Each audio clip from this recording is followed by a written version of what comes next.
Everyone welcome back to your own channel nursing scope. It's Manpreet this side. मैं discuss करूंगी अपनी RN बनने की जर्नी। रिसेंटली अभी मैंने मार्च में एनक्लेक्स आरएन का एग्जाम दिया था with New York board of nursing and I pass that exam with 75 questions and इस एग्जाम की प्रिपरेशन मैंने खुद ही करी थी। मैंने कहीं से भी कोई कोचिंग नहीं ली एंड 2 मंथ्स में मैंने प्रेपरेशन करके अपना एग्जाम दिया था and this was my very first attempt. क्या मेरी टाइमलाइन रही है, कितने टाइम में मेरा ये पूरा आरएन बनने का प्रोसेस था, वो सारा कुछ हम डिस्कस करेंगे अपनी इस वीडियो में एंड क्या रिसोर्सेज मैंने यूज करे हैं, क्या स्ट्रेटेजीज मेरी रही है for this 2 months preparation and कैसे मैंने अपने आप को पॉजिटिव रखा ड्यूरिंग दिस जर्नी, वो सारा कुछ हम डिस्कस करेंगे अपनी वीडियोज के through.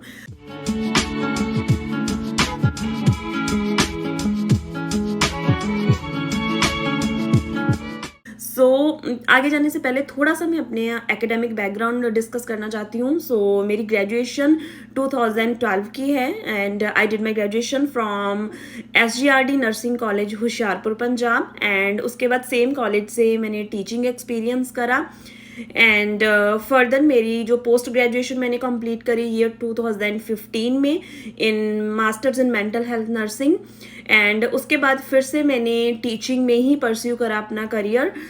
In different colleges and universities मेरा टीचिंग एक्सपीरियंस है। अप्रॉक्सीमेटली 7+ ईयर का मेरा अभी तक का टीचिंग एक्सपीरियंस है एंड उसके बाद फिर मेरी मैरिज हो गई 2019 में। 2019 में शिफ्ट हो गए हम बैंगलोर एंड वहाँ पे फिर मैंने एक डिफरेंट एक्सपीरियंस ग्रैब करा।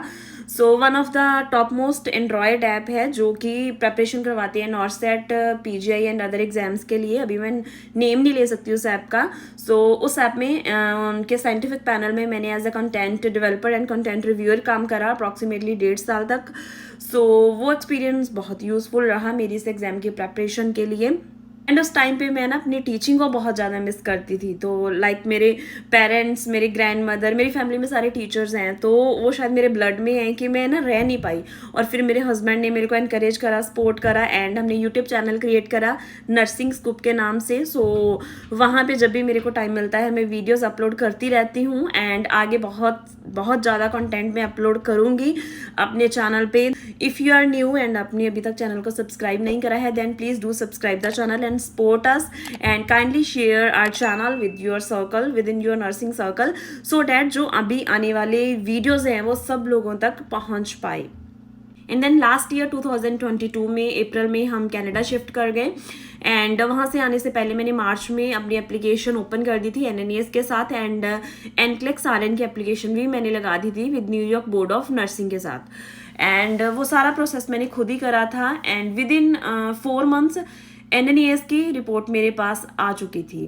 मैं बहुत खुश थी कि प्रोसेस बहुत स्मूथली चल रहा है बिकॉज मैंने सुना था कि NNES के लिए तो मिनिमम 6 मंथ का टाइम ड्यूरेशन चलता था उस टाइम पे उनकी रिपोर्ट आने के लिए, बट मेरा 4 मंथ्स में आ गया। तो उसके बाद फिर वेट थी एनक्लेक्स आरएन की एलिजिबिलिटी के लिए एंड मैं वेट करी थी कि सितंबर तक मेरे को एनक्लेक्स आरएन की एलिजिबिलिटी मिल जाएगी एंड मैं 2-3 मंथ्स में एग्जाम दे दूंगी।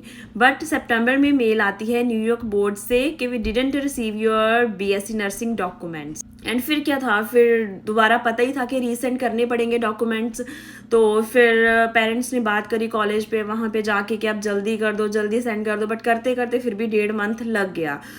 नवंबर में मेरे डॉक्यूमेंट दोबारा इनके पास पहुँचे। ऐसे वेट करते करते दिसंबर आ गया एंड दिसंबर में आके मैंने एक और PSW की जॉब ज्वाइन कर ली ब्रैम्पटन में ही एंड तब हमारा इंडिया जाने का प्लान था बिकॉज मेरे ब्रदर की वेडिंग थी मार्च में एंड हमने मिड दिसंबर में आके टिकट्स अपनी बुक करवा दी 2 मार्च की।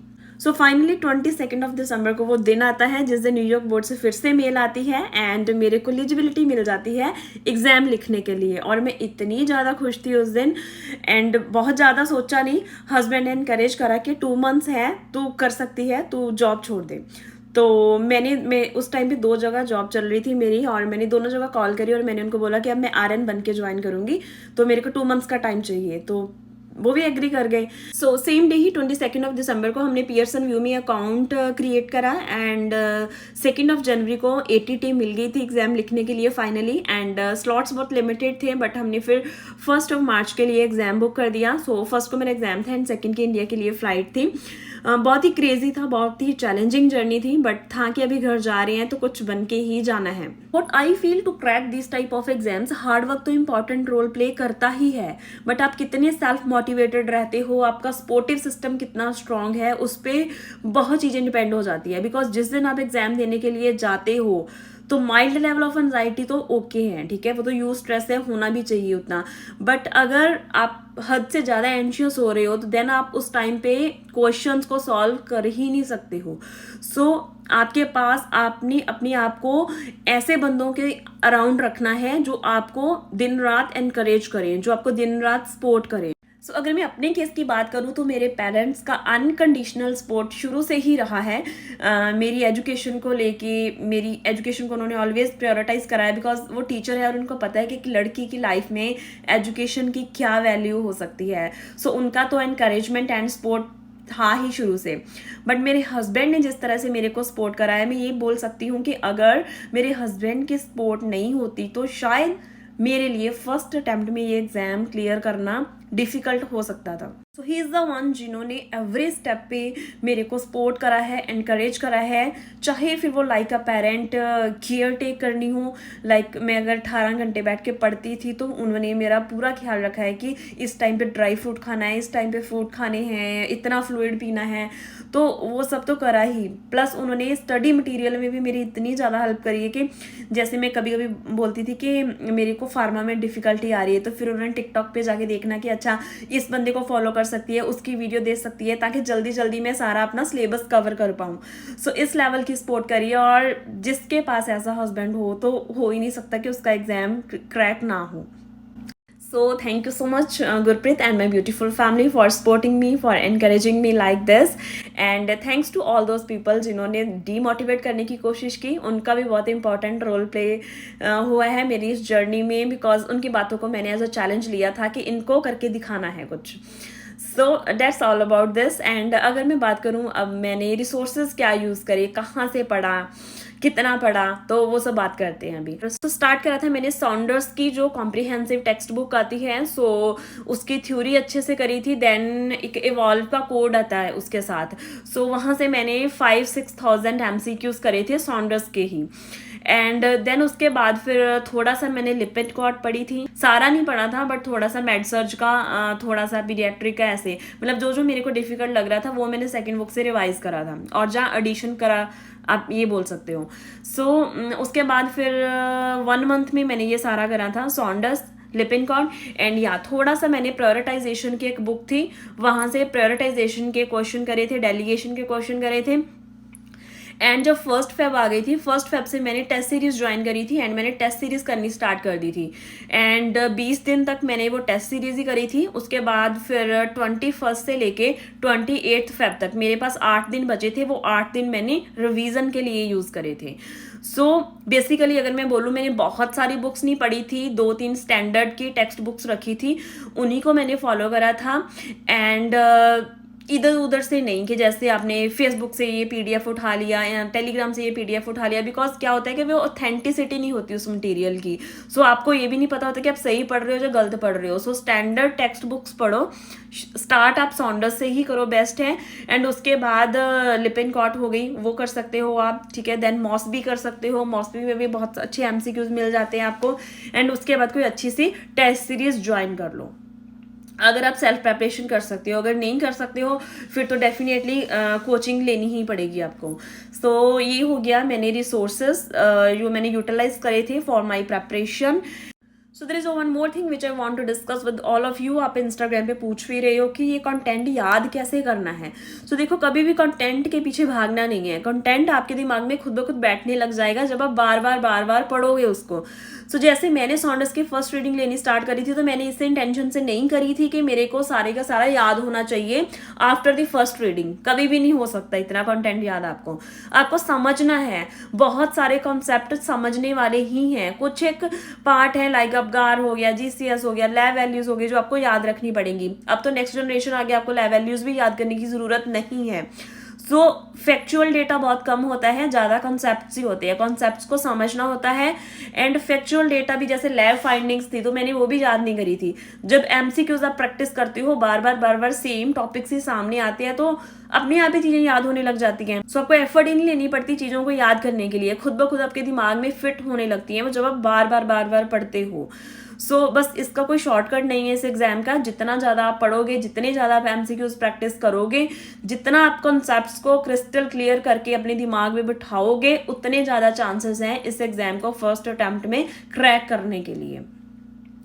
एंड सेकेंड एक क्वेश्चन आप पूछ रहे हो कि कैसे पता चलेगा कि कौन से टॉपिक इंपॉर्टेंट है। जैसे सारा तो नहीं पढ़ना है इस एग्जाम के लिए भी, बट कैसे जो मोस्ट इंपॉर्टेंट है उस पर फोकस करना है। सो देखो, एक बुक से पढ़ो, दूसरी बुक से पढ़ो, थर्ड टाइम आप टेस्ट सीरीज ज्वाइन करोगे तो जो क्वेश्चन बार बार जिस टॉपिक में से उठ के आ रहे हैं वही टॉपिक इंपॉर्टेंट है, और किसी भी कीमत पे आप वो टॉपिक्स को छोड़ के एग्जाम में नहीं जाओगे। बस यही मेरी स्ट्रेटजीज थी।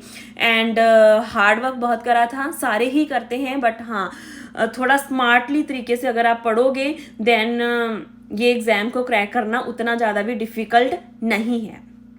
So that's all about this. So next अब मैं बात करूंगी अबाउट दैट बिग मिस्टेक जो कि मैंने एग्जाम डे वाले दिन करी थी और एग्जाम मेरा कैंसिल होते होते बचा था, एंड मैं नहीं चाहती कि किसी और के साथ वो चीज़ रिपीट हो। सो हुआ क्या था, टोरंटो में मेरा सेंटर था, एंड मॉर्निंग टाइम आप जाओगे तो बहुत ट्रैफिक होती है एंड 2 घंटे लगते हैं जाने के लिए। सो वहाँ पे टाइम पे हम पहुँच गए थे, एंड एग्जाम स्टार्ट होने से पहले वो उन्होंने मांगा था ID प्रूफ। सो मैं ID प्रूफ लेके गई थी, मेरा PR कार्ड। सो मेरे को लगा कि PR कार्ड से ज़्यादा तो ऊपर कुछ नहीं है कनाडा में, एंड ड्राइविंग लाइसेंस भी मेरे पास था। बट उन्होंने बोला कि आप तो न्यूयॉर्क स्टेट के लिए एग्जाम दे रहे हो, आउट ऑफ कनाडा के लिए एग्जाम है, सो आपका इंटरनेशनल ID प्रूफ चाहिए। एंड वो था पासपोर्ट, एंड पासपोर्ट मेरे पास नहीं था उस टाइम पे। एंड दे सेड कि आप एग्जाम में बैठ ही नहीं सकते हो अगर आपके पास पासपोर्ट नहीं है। सो फिर मैंने उनसे रिक्वेस्ट करी कि कोई और तो ऑप्शन होगा ना आज एग्जाम देने के लिए। सो फिर उन्होंने बोला कि आफ्टरनून में हम स्लॉट चेक कर लेते हैं, अगर कोई सीट हुई वेकेंट देन आप 12 बजे से पहले आके एग्जाम दे सकते हो। सो बाय लक उस दिन वैकेंसी थी उनके पास, नहीं तो जितने स्लॉट बिजी आ रहे थे, अगर उस दिन वैकेंसी नहीं होती, कोई वेकेंट सीट नहीं होती, तो शायद मैं एग्जाम दे ही ना पाती उस दिन। सो ये हुआ था मेरे साथ उस दिन एग्जाम देने से पहले, बट फिर भी मैंने काम वे से हैंडल कर रहा उस सिचुएशन को, एंड हो गया मेरा एग्जाम अच्छे से। बट आपके साथ वो चीज़ ना हो इसलिए मैंने शेयर कर रही हूँ आपके साथ। Okay, so at the end I want to discuss the question paper, pattern, level and most importantly SATA questions. So अगर सब्जेक्ट्स की बात करें तो सारे सब्जेक्ट्स में से ही क्वेश्चन थे, बट पीडियाट्रिक का पोर्शन कम लगा, and medical surgical nursing and fundamentals of nursing के बहुत क्वेश्चंस थे, प्रोसीजर से रिलेटेड बहुत क्वेश्चंस थे मेरे को आए। एंड अगर क्वेश्चंस की बात करें कैसे क्वेश्चंस थे, so fluid calculation, drug calculation, intake output का कोई क्वेश्चन नहीं था, एक सिंगल क्वेश्चन भी नहीं था।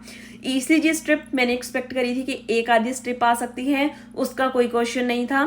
सो कैसे क्वेश्चंस थे, सो अगर आप सॉन्डर से उठाओगे, कार्डियोवैस्कुलर सिस्टम के स्टार्टिंग में कुछ प्रोसीजर्स हैं, CABG है, कार्डियक कैथेटराइजेशन है, एंजियोप्लास्टी है, उसमें से 4 क्वेश्चंस थे। सेम टॉपिक्स पे बार बार रिपीट होके डिफरेंट क्वेश्चंस आ रहे थे। लाइक BPH जो है, BPH में से TURP एक प्रोसीजर है, transurethral resection of prostate, उसमें से 3 क्वेश्चन थे ब्लैडर इरिगेशन के ऊपर। क्वेश्चन डिफिकल्ट थे, चेंज होके आ रहे थे, कभी साटा आ रहा था, कभी नॉर्मल क्वेश्चन आ रहा था, बट टॉपिक ना ऐसा लग रहा था कि सेम टॉपिक्स में ही क्वेश्चन आ रहे हैं। सो ऐसा था। एंड साटा के बहुत क्वेश्चन थे, स्टार्टिंग और एंड जो एग्जाम का हुआ था वो साटा से ही हुआ था, एंड 30 क्वेश्चन साटा के थे आउट ऑफ 75।